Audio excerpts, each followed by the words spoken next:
에스라 8장 1절부터 20절 말씀, 1절과 20절만 읽겠습니다.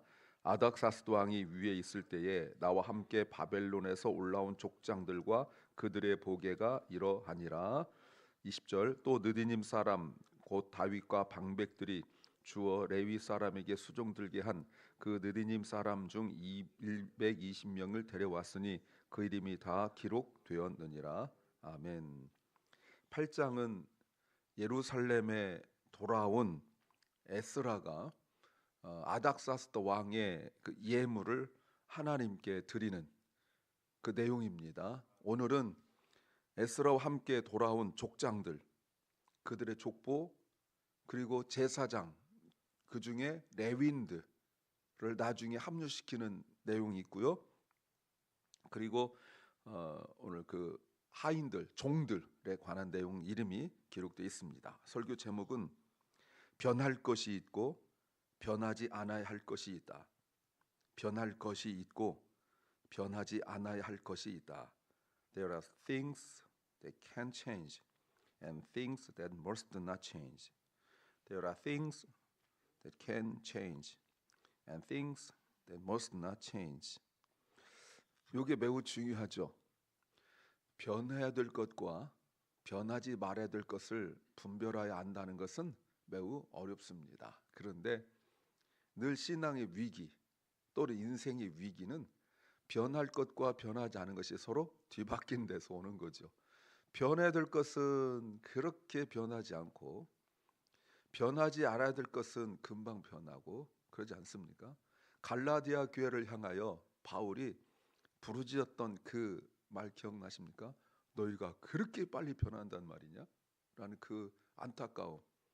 그러니까 신앙은 정절을 지켜야 되는데 신앙은 변해가고, 또 이 세상 가운데서 우리가 믿음을 굳게 지켜야 되는데 그런 건 자꾸 변해가고, 우리가 엉뚱한 것에서 고집을 부리는, 정말 변해야 될 우리의 아집, 우리의 이고, 이런 그 자기 중심적인 것들은 변해 가야 되는데 그런 것들은 계속 껍질이 쌓여서 아주 견고해지는, 요게 바로 안타까운 모습이죠.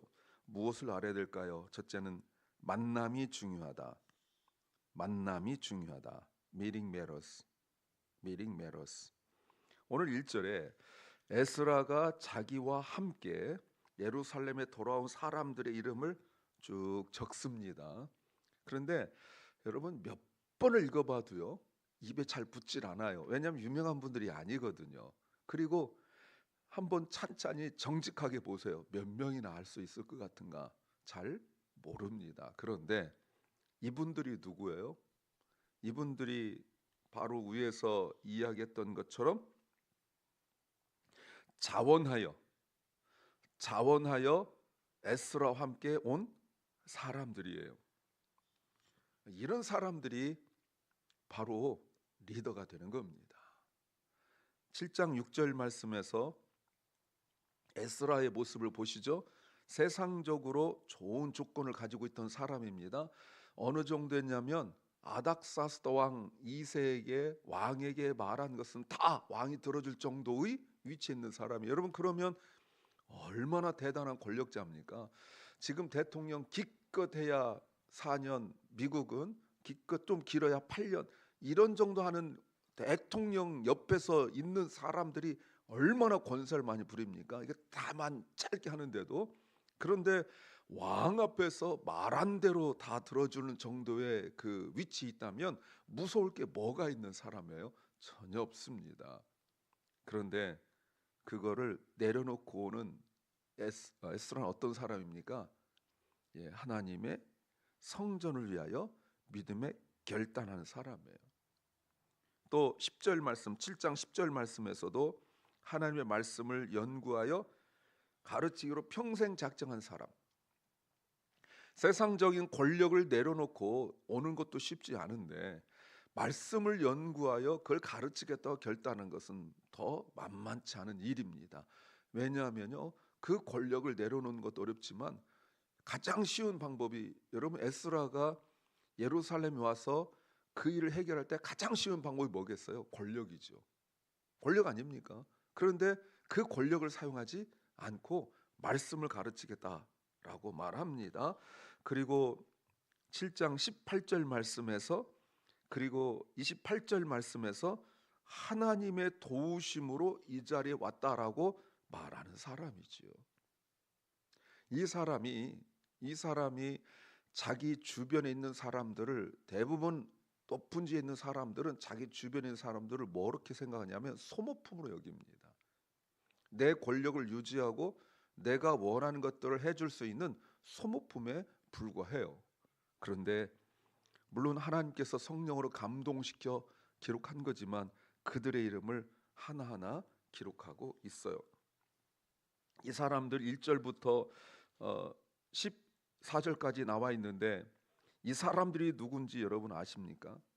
여러분, 이 사람들이 16절 모든 족장 곧 엘리에셀과 아리엘과 스마야와 엘라단과 야립과 엘라단과 나단과 스가랴와 무슬람을 부르고 또 명철한 사람 요아립과 엘라단을 불렀다. 이들이 누구예요? 가다가 에스라가 가다가 보니까 레위인들이 없을 때에 그냥 지도자를 불렀다 해도 됩니다. 아니면 몇 사람 불렀다 해도 돼요. 그런데 이름을 기록해. 왜요? 에스라가 무엇을 생각하고 있고 어떤 일을 중점적으로 할 것을 깨닫고 같이 협력하는 사람들이에요. 이 사람들의 이름을 기억하고 기록했다 이 말입니다. 이게 얼마나 중요하겠어요.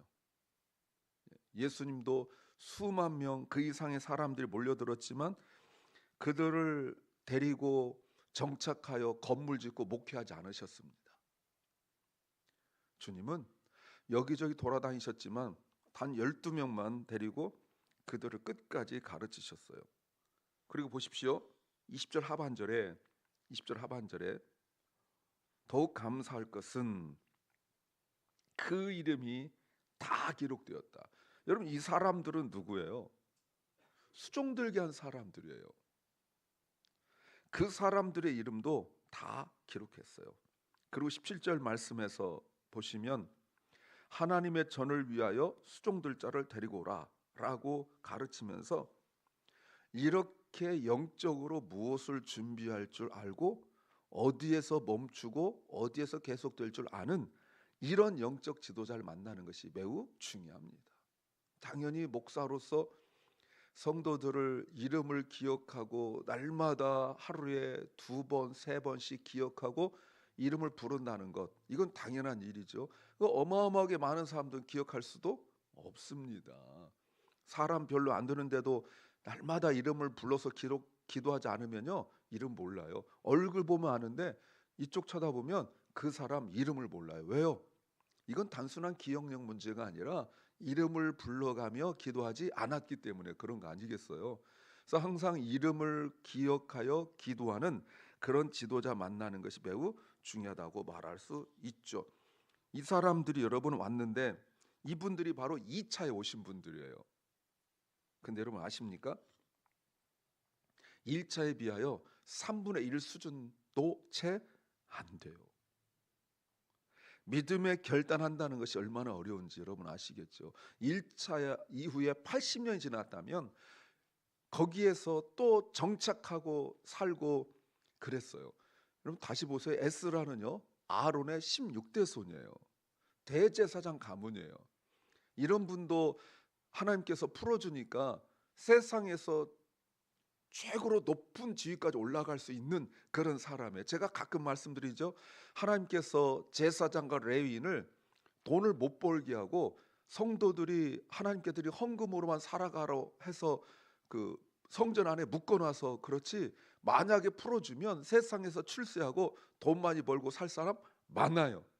사무엘 아빠도 마찬가지고요. 오늘날도 목사들도 저는 마찬가지라고 생각해요. 하나님께서 풀어만 주시면 나가서 출세하고 돈 벌 사람 많아요. 그런데 그 세상적 능력을 다 제한하고 말씀만 가르치게 하고 교회 내에만 묶어두고 그렇게 있는데 성도들의 믿음이 약하여 하나님 앞에 온전히 드리지 못하면 목사는 세상 나가야 돼요. 어떡하겠어요? 예. 그런데도 하나님께서 부르셨기에 결단하고 와서 이름을 기억하고 글들을 기록할 수 있는 그런 지도자를 만나는 것이 매우 중요합니다. 두 번째는 바로 해결해야 한다. 바로 해결해야 한다. We must deal with it right away. We must deal with it right away. 그러면 이제 한 가지 질문이 생기죠. 정말 에스라가 그런 사람인가? 예배를 위하여 모든 것을 포기하고 내려놓을 수 있는 사람인가? 에스라가 정말 7장 10절에 있는 말씀처럼 말씀을 가르치기로 작정한 사람인가? 정말 에스라가 자기와 함께하는 사람들의 이름을 기억하고 또 기록하고 그런 사람인가? 여기 대해서 우리가 퀘스천이 있잖아요. 질문이 생기잖아요. 그 내용이 바로 15절 이하예요. 내가라는 것은 에스라입니다. 무리를 아하와로 흐르는 강가로 모으고 거기서 3일 동안 지내는 동안 보세요. 뭐 했는지 백성과 제사장들을 살폈다. 여러분 이 말이 왜 이렇게 중요합니까? 그냥 오는 것에 흥분하거나 아니면 걱정하거나 그러지 않고 끊임없이 자기가 인도하는 사람들을 살폈다고 말하고 있어요. 그런데 어떤 말씀이 나오냐면 15절에 그 중에 레위 자손이 여러분 보이십니까? 하나도 없었다. 하나도 없었다라는 말은 찾지 못한다는 뜻이에요. 찾을래야 찾을 수가 없었다. 여러분 어떻게 느낍니까? 에스라가 살핀 것은 밥 잘 먹는지 어디 아픈 사람 없는지 물론 당연히 이런 것도 챙기겠지만 에스라가 자기가 왜 오는지 알기 때문에 단순히 그런 정도만 살핀 것이 아니에요. 예배를 드릴 수 있는 조건과 여건 형성되어 있는지 제일 중요한 게 뭡니까? 여러분 잘 들으세요. 구약에서 하나님께서 예배를 말씀하실 때 아론 이후, 아론 이전과 아론 이후로 이렇게 나누어지죠. 아론 이전에는 그러지 않았는데 아론 이후에는요. 예배 드릴 때 가장 중요한 것이 레위인이에요. 제사장 레위인이라고요. 제사장 레위인이 없으면 아무것도 할 수가 없죠. 우리가 히스기야를 통해서 보셨잖아요. 그때는 레위인들은 있었으나 정결케 한 제사장이 없었기 때문에 예배가 연기됐었잖아요. 오늘은 본인이 대제사장 가족이니까 대제사장은 준비됐는데 그 일을 함께 할 레위인이 없다는 사실을 깨닫게 되었다. 레위인이 있어야 예배를 제사가 형성이 되고 그리고 섬김과 가르침이 이루어지기 때문에 그래요. 물론 지금 바벨론 포로로 잡혀가고 난 이후에 오랜 세월이 지났습니다. 한 150여 년, 뭐 얼추 그 정도 100 몇십 년 됐겠죠. 된 상황들 속에서 분명히 믿음이 변질되고 또 삶이 힘들어진 것 분명히 있을 겁니다. 그럼에도 불구하고 에스라 같은 사람이 있거든요. 그런데 레위인들이 없었다는 거예요. 마음에 결단하고 함께 올 레위인이 없었다. 이 말이 무슨 말입니까? 설교 제목처럼 변할 것은 변하지 않고 변하지 않아야 될 것은 변한 그런 대표적인 모습이 지금 레위인들을 통하여 보고 있는 거죠. 지금 자원하는 사람들을 데리고 에스라가 오면서 예배를 위하여 오는데 레위인은 단 한 사람도 자원한 사람이 없었다는 거죠. 이게 뭐예요? 그때 당시에 영적인 모습이라고 말할 수 있습니다. 그런데 이 상황 속에서 에스라가 뭐 했는지 보십시오. 16절에서 이해 보이십니까? 그러므로 이게 굉장히 중요합니다. 그러므로 아까 불렀던 그 사람들을 불러서 주어가 에스라죠. 그리고 17절 부르고 17절 보냈다. 가시비아 지방으로 보내서 그곳 족장 이뚜에게 나아가고 이뚜와 그 형제 곧 가시비아 지방에 거한 느리듬 사람들에게 할 말을 일러주고 우리 하나님의 전을 위하여 수종들 자를 데리고 오라 라고 했다는 거예요. 잘 보라는 거죠. 지금 에스라를 통해 우리 가르치는 게 그거예요. 이것저것 봐야 되겠지만 정말 목적에 맞게 중요한 한 가지를 살펴야 된다는 겁니다. 그 한 가지만 찾으면 해결이 된다는 거 아니겠어요? 요 한 가지, 요 한 가지를 찾지 못하면 우리가 온전한 신앙생활 할 수가 없는 거예요. 그래서 오직 예배를 위하여 내가 간다는 것, 오직 하나님의 말씀을 위하여 내가 간다는 것, 그 목적을 분명히 알고 어려움이 생겼을 때 한탄하거나 주저앉거나 원망하거나 하지 않고 바로 즉시 그 문제를 해결해서 어디로 누구를 보내면 될지를 파악하여 진행하는 거죠. 세 번째는 문제의 핵심에 집중해야 한다. 문제의 핵심에 집중해야 한다. We must focus on the heart of the problem. We must focus on the heart of the problem. 자, 에스라가 이 문제를 어떻게 해결하는지 아까 보셨죠? 16, 17절에 레위인을 찾아오라고 말합니다. 뭡니까? 문제 핵심에 집중한 거죠. 이게 얼마나 어려운지는 우리가 여로보암을 통하여 보셨잖아요. 네, 아무나 데려다가 제사장 세우는, 그리고 사사시대 때 무너졌을 때 보여줬던 것이 바로 그런 모습들이었지 않습니까? 레위인들이 뭐 가정의 제사장이 되기도 하고, 또 사무엘의 아버지는 또 아내 위에 또 다른 아내를 두는 이런 것들이 바로 그때의 모습이었단 말이에요. 레위인이 어떻게 돈을 벌었는지 모르겠지만 돈을 벌어서 그 성전에서 있어야 되는데 돈을 벌어 가지고 절기 때만 예배드려 가는, 이게 레위인이었다고요. 예. 그리고 자기 아내 한나에게 뭐 물질을 많이 주고 뭐 좋은 선물 해주고, 이게 레위인의 뭐 변질된 모습이었단 말이죠.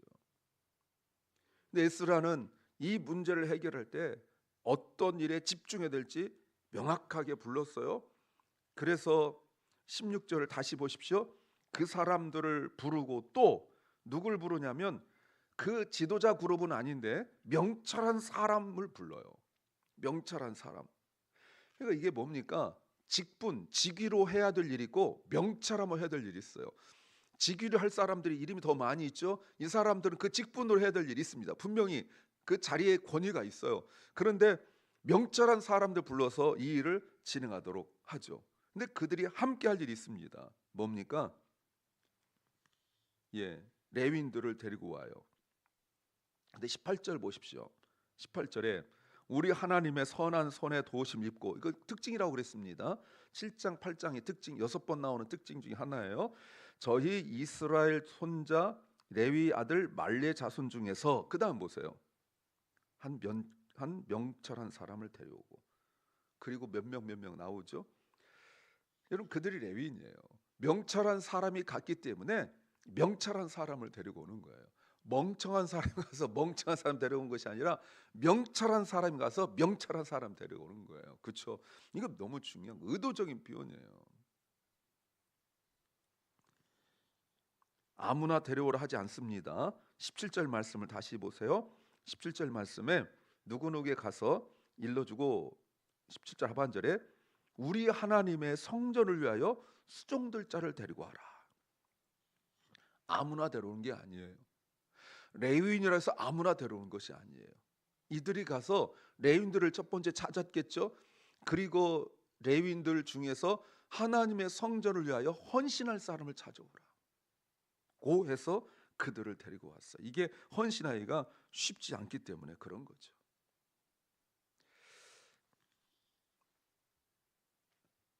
사람이 없어서 못한 것이 아니에요. 사람을 찾지 못해서 못하고 있었던 거죠. 사랑 여러분, 우리가 종종 어떤 일을 할 때 사람 많고 적고로 생각할 수도 있고 여러 가지 형편을 말할 수도 있으나, 정말 중요한 것은 예배를 위하여, 하나님을 섬기는 것을 위하여 변해될 것과 변하지 않는 것이 있다는 거 아셔야 되죠. 레위인들 오늘 불러온 사람들을 보시면 이들은 처음에 결단하지 않았지만 에스라가 사람들을 보내어 하나님의 성전을 위하여 헌신할 사람들 오라라고 말했을 때, 이들은 비록 자원하는 마음에 처음은 없었지만 그러나 이들이 그렇게 도전을 받고 그렇게 권면을 받았을 때 이들이 작정하고 주님 앞에 옵니다. 이 결단이 오늘 우리에게 필요합니다. 기도합니다. 주님, 나에게 소중한 것이 중요한 것이 아니라 하나님을 섬기는 것이 중요한 것을 깨달아 내가 변해야 될 것과 변하지 말아야 될 것을 분별하여 깨닫게 하여 주시옵소서. 사랑 결란과 우리 사랑하는 자녀들이 정말 무엇이 변해야 되고 무엇이 변해야 되지 않을지를 분명히 깨닫게 하여 주시옵소서. 육체적 질병으로 또 마음의 질병으로 또 삶의 곤고함으로 고통당하며 치유받기를 원하는 심령들이 있습니다. 주님께서 저들을 기억하시고 치유하여 주시고 회복시켜 주시옵소서. 오늘 하루를 우리에게 주신 주님 감사와 찬양의 하루가 되게 하시고 주께서 부르실 때 우리가 헌신하고 결단하고 이사야처럼 내가 여기 있습니다 라고 주님 앞에 그 주님의 부름에 우리가 작정하고 또 부름에 응답하게 하여 주시옵소서. 예수님 이름으로 기도하옵나이다. 아멘. 하늘에 계신 우리 아버지여, 이름이 거룩히 여김을 받으시오며 나라 임하옵시며 뜻이 하늘에서 이룬 것 같이 땅에서도 이루어지이다. 오늘날 우리에게 일용할 양식을 주옵시고 우리가 우리에게 죄 지은 자를 사하여 준 것 같이 우리 죄를 사하여 주옵시고 우리를 시험에 들게 하지 마옵시고 다만 악에서 구하옵소서. 대개 나라와 권세와 영광이 아버지께 영원히 싸움나이다. 아멘.